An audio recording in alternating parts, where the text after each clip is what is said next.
And we start with the biggest stories of the week. Ian and Henning, take a look at this. Yes, that's Panama. That's someone handing over money. Want some more? He does. Putin. Oh, that smells fishy. And already there are investigations in a lot of countries. A prime minister's fallen. Might be two.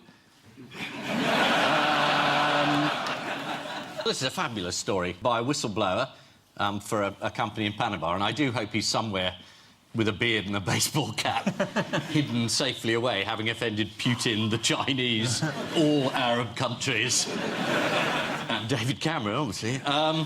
It's 11 million documents proving that the idea that the rich are an extraordinary elite who are constantly trying to evade giving any money to any society with which they live in is entirely true. What do you think? Well, it's not unexpected, is it? So, you didn't look at that and think, oh, I would have never guessed that. So, on the other end, does keep Britain safe in a way. Because for as long as the president of Bananistan has got his ill-gotten money squirreled away in UK property, they're not going to attack the UK. So essentially, you don't need MI5, MI6 and anything. All you need is Foxtons.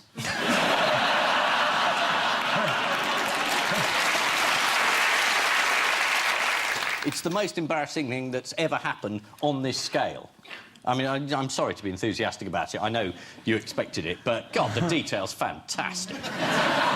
And they've had a scalp. I mean, most journalism doesn't end up with the Prime Minister resigning. But in Iceland, I mean, was it 10% of the population went out on the street?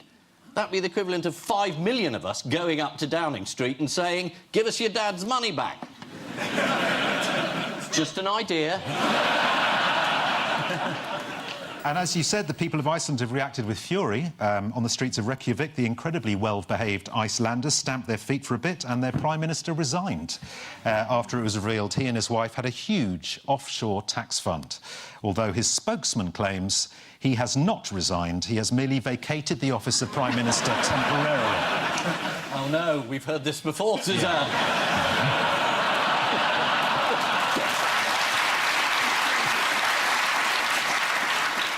Anyway, what's the man in Iceland called?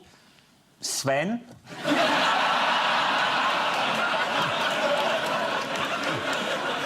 I get a German on and he does the racist stereotypes. Yes, these are the Panama Papers from the office of tax lawyers Mossack Fonseca. I believe Harry Redknapp once tried to sign him for Tottenham. Why is this embarrassing for the Prime Minister? Well, the Prime Minister's father was named in the papers, and he ran a investment vehicle, amusingly called Blair Moore Investments. Which is entertaining, because it suggests you could move even more money offshore than Blair did. And the fund was moved to Ireland when Cameron became Prime Minister because apparently a source said it was about to come under more scrutiny. I would like to make it clear at this point that nobody has broken the law. Yeah. Yes. What about Jack the Ripper? Yeah, well... This is the Prime Minister who said, I want more transparency and I want less corruption. And there are these very funny series of statements, starting with, this is a private matter, and people saying, no, it isn't. OK, it's not private. I've never... in the future going to get any money from these offshore holdings. And then people say, what about in the past, then? And then I believe the latest news is he's admitted there was 30 grand he's taken out of it and he's sold the shares. Yeah. So he used to own some shares in Blair Moore. Yeah, he suddenly remembered. Oh, yeah. Yeah. And it does give the impression that, you know, the shares paid for his inheritance and his schooling, and it's just that idea that we're all in it together if you happen to run a country. And then at some point during that, he said, put up or shut up, which was kind of like a big red flag flying, I think, because when a politician says that, you know their back's against the wall. Have you noticed that with other politicians?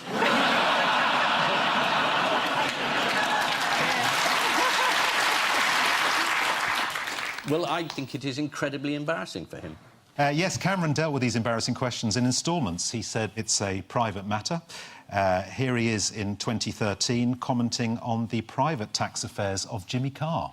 think of all those people who work hard, who pay their taxes, and out of that post-tax income save up to go and see Jimmy Carr. He's taking that money and stuffing it into something where he doesn't have to pay taxes. That is not fair.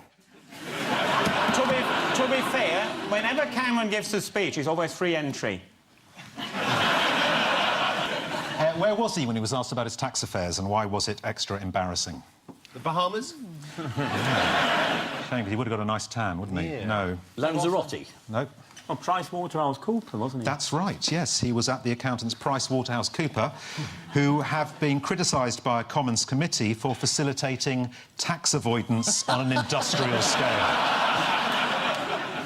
Various world leaders have been building up stacks of tax-free cash offshore. What has the president of the UAE been secretly doing with all his money? I bought up London properties. Exactly right, yeah. He's bought £1.2 billion worth of London properties. He's bought half of Oxford Street and parts of Mayfair. He didn't get the utilities or the stations, though, which are actually better value. Astonishingly, the world of football has allowed itself to be besmirched by these offshore revelations. How did that happen? Well, they got their new man Infantino as the new FIFA president, and then they had one geezer looking after the ethics committee or something, and then it required, and he was working, if not for that Fonseca lot, but then something related to them. So essentially, he's the ethics man, and he's right in the middle of it all. So, and that doesn't look too good, does it? They should have kept Blatter, I said that all along. Yeah. Yes, UEFA did a deal on TV rights with an offshore company called Cross Trading. It's like the night manager, this, isn't it? Which was a front for an alleged fraudster. The deal was signed by brand new, squeaky clean FIFA boss Gianni Infantino. I can't help noticing there are a lot of extremely bald men in the news at the moment. So shall we play a game of Whose Bald Bonce Is This? Yeah. Right, teams, fingers on buzzers. Here's your first bald bonce.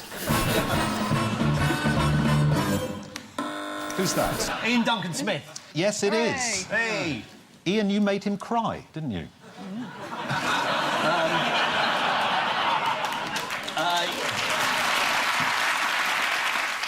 I did. I made a documentary about Victorian benefits, and I asked him some questions about the poor law and workhouses, and he suddenly started crying when he told me about this young girl who had no start in life, and he wanted to help. And then people said, well, what did you do when he cried? Did you comfort him? And I said, no, it's Ian Duncan Smith.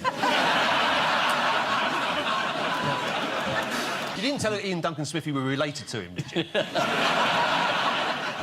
You didn't go daddy. And you didn't do that. Yes, let's have a look at another bald bonce. Oh.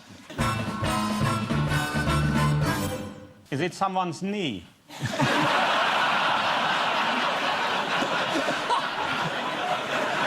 It's actually Sajid Javid, our business secretary. Are his ears very low, or is it just the angle of the shot?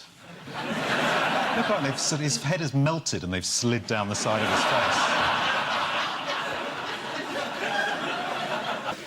And finally... Who's that? Bobby Charlton.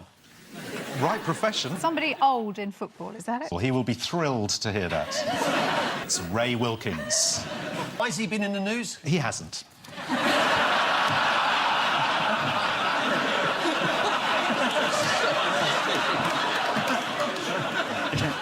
Suck it up. This game needs a little bit of refining, I think.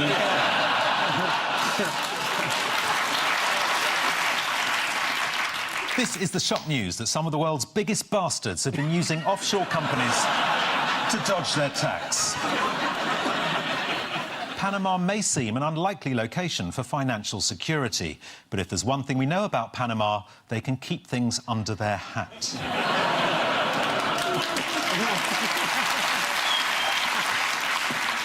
I don't think we should applaud that sort of thing. No. It's disgusting. Yeah.